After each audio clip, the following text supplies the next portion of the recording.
తిరుమల శ్రీవారి ఆలయంలో 10 రోజుల పాటు సాగనున్న వైకుంఠ ద్వార దర్శనానికి టీటీడీ విస్తృత ఏర్పాట్లు చేసింది. సామాన్యులకు పెద్దపీట వేస్తూ 2400 మంది పోలీసులు, 1100 మంది టీటీడీ విజిలెన్స్ సిబ్బందితో భద్రతా చర్యలు చేపట్టింది.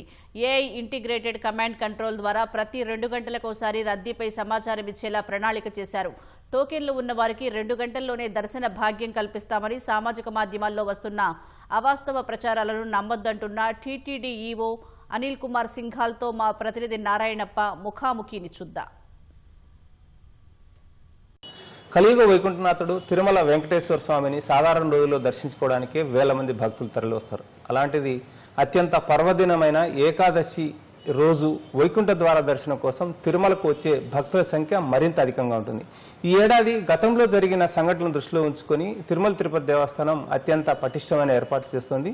టోకెన్ లేకపోతే తిరుమలకు అనుమతించరని ఇప్పటికే సామాజిక మాధ్యమాల్లో కావచ్చు, వేరే ప్రాంతాల్లో ప్రచారంలో ఉంది. ఈ అంశాలపై చర్చించడానికి మనతో కార్యనిర్వహణాధికారి అనిల్ కుమార్ సింఘాల్ ఉన్నారు. వారిని అడిగి మనం తెలుసుకుందాం. సార్, ఇప్పటికే ఏకాదశికి సంబంధించి తొలి 3 రోజుల పాటు దాదాపు 170,000 టికెట్లు లక్కీ డిపో ద్వారా కేటాయించారు. లక్కీ డిపో టికెట్లు పొందిన భక్తులు స్వామివారిని దర్శించుకోవడానికి, వైకుంఠ ద్వార దర్శనానికి తిరుమలకు వస్తే ఎలాంటి ఏర్పాట్లు చేశారు?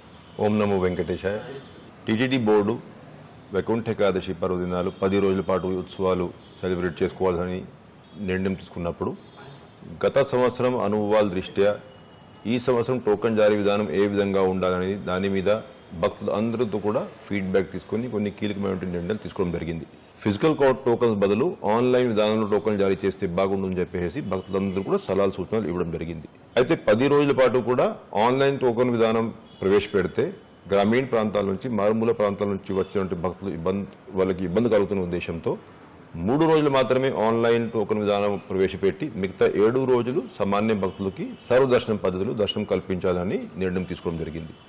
ఈ 3 రోజులు కూడా ఫస్ట్ కమ్ ఫస్ట్ సర్వ్లో ఆన్లైన్లో కోటా రిలీజ్ చేసుకొని టోకెన్ జారీ చేస్తే ఎవరికైతే ఎక్కువ ఇంటర్నెట్ స్పీడు, ఎక్కువ ప్రాక్టీస్ ఉందో అటువంటి వాళ్ళకి మాత్రం 2-3 నిమిషాల్లోనే కోటా అయిపోతుంది. కాబట్టి వాళ్ళకి మాత్రం అవకాశం దొరుకుతున్న ఉద్దేశంతో 5 రోజుల పాటు రిజిస్ట్రేషన్ విధానం ప్రవేశపెడితే అందరికీ అవకాశం ఇచ్చినట్టు ఉంటుందనే ఉద్దేశంతో 5 రోజులు వాళ్ళకి రిజిస్ట్రేషన్ అవకాశం కల్పించి ఈ 5 రోజుల్లో 23,80,000 మంది ఉన్నటువంటి 1,89,000 టోకన్ల కోసం అప్లై చేస్తే 5 రోజుల తర్వాత లక్కీ డిప్ విధానంలో 1,89,000 టోకన్లు మనం జారీ చేయడం జరిగింది.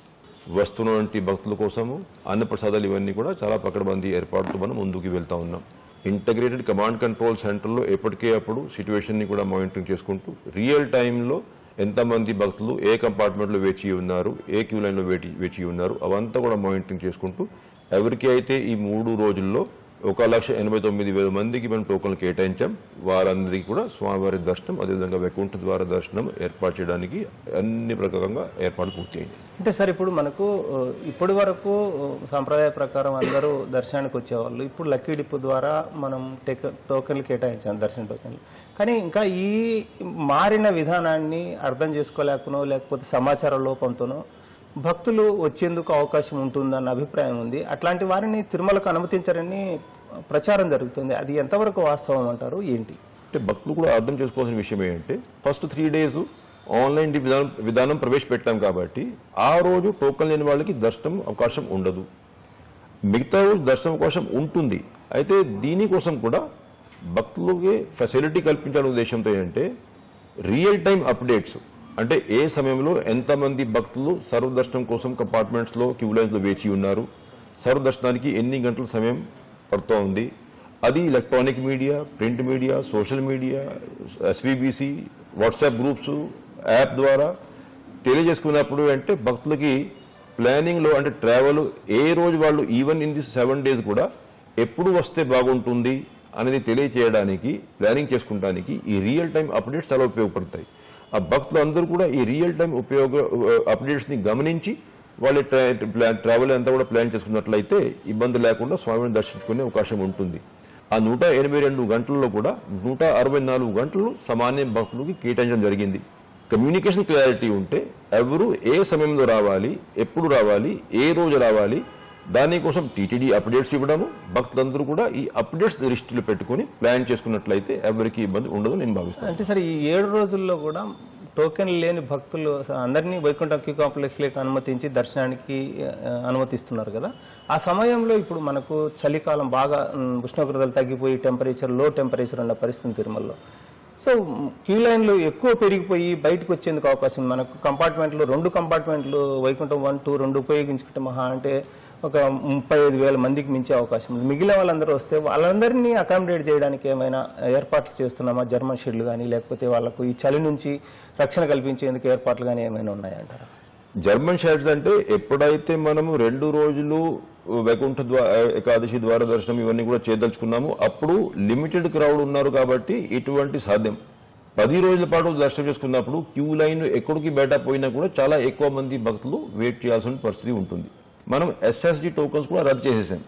So that queue line movement ఇంకా స్మూత్ గా ఇంకా ఫాస్ట్ గా ఉండాలి. ఎక్కువ కేటగిరీస్ క్యూ లైన్స్ ఉండొద్దు. ఇప్పుడు ఇవాళ మనం చూస్తున్నట్లయితే SSD టోకన్స్, SCD టోకన్స్, సర్వదర్శనం, చిన్నపిల్లలు, చంటి పిల్లలు వాళ్ళ తల్లిదండ్రుల కోసం సెపరేట్ గా సుపదం ఎంట్రీస్, దివ్యాంగుల వృద్ధుల కోసం separate time slots, evening Srivani time slots, ఇవన్నీ రకరకాల క్యూ లైన్ మేనేజ్మెంట్ చేసుకుంటున్నప్పుడు ఆ రోజు అయితే మనం ఓన్లీ SCD ప్లస్ సర్వదర్శనం క్యూ లైన్ మేనేజ్ చేయాలి కాబట్టి క్యూ లైన్ మూవ్మెంట్ స్మూత్ గా ఉంటుంది కాబట్టి ఎక్కడ కూడా ఎవరికి ఇబ్బంది ఉండదని భావిస్తా ఉన్నాం. అంటే సెక్యూరిటీ పాయింట్ ఆఫ్ వ్యూలో ఎలాంటి ఏర్పాట్లు చేశారు? మనకు అలిపిరి దగ్గర కావచ్చు, లేకపోతే పైన తిరుమలలో కావచ్చు, ఘాట్ రోడ్లలో కావచ్చు, ఎలాంటి ఏర్పాట్లు చేశారు? దాదాపు 2,350 మంది పోలీస్ స్టాఫ్ జిల్లా సూపరింటెండెంట్ పోలీస్ ఆధ్వర్యంలో, అదేవిధంగా 1,100 మంది CVS గారి ఆధ్వర్యంలో, దాదాపు మొత్తం కలిపి 3,500 మంది సెక్యూరిటీ అండ్ విజిలెన్స్ స్టాఫ్ కృషి చేస్తూ ఉంటారు.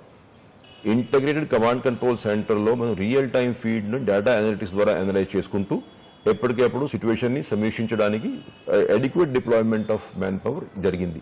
పకడ్బందీ బందోబస్తును ముందుకు వెళ్తున్నాం కాబట్టి ఎక్కడ కూడా సెక్యూరిటీ పరంగా ఇష్యూస్ రావని నేను భావిస్తాను. అంటే సరే, ఈ 10 రోజుల పాటు ఈ ప్రివిలేజెస్ దర్శనాలు కావచ్చు, లేకపోతే VIP ప్రోటోకాల్కి సంబంధించి వీటినంటిపై ఎలాంటి నియంత్రణ ఉంటుంది? ఎలాంటి మీరు విధానాన్ని పాటిస్తున్నారు?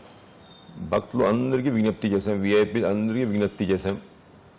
ఈ 10 రోజుల పాటు ఓన్లీ సెల్ఫ్ వస్తేనే దర్శనం సాధ్యమవుతుంది.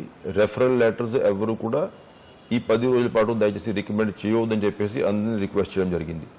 అదేవిధంగా కొంత సమయం డోనర్స్కి కూడా ప్రతి సంవత్సరం లాగానే కేటాయించి ఉన్నాం.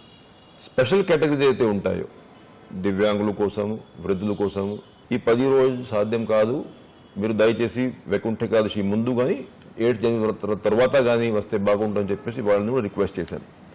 అంటే ఆబ్జెక్టివ్ ఏంటంటే వీలైనంత వరకు ఈ VIP మూవ్మెంట్ని రిస్ట్రిక్ట్ చేసుకొని ఎక్కువ సమయం సామాన్య భక్తులకు కేటాయించాలి. భక్తులు కనుక సహకరించి అందరూ కూడా వారికి కేటాయించిన టైం స్లాట్ ప్రకారం వస్తే ఎక్కడ కూడా మనకి 3, 2, 3 పాయింట్ అవసరం పడదు. కాబట్టి భక్తులు సహకరించాల్సిందిగా విజ్ఞప్తి చేస్తున్నాం. ఓకే సార్, ధన్యవాదాలు సార్.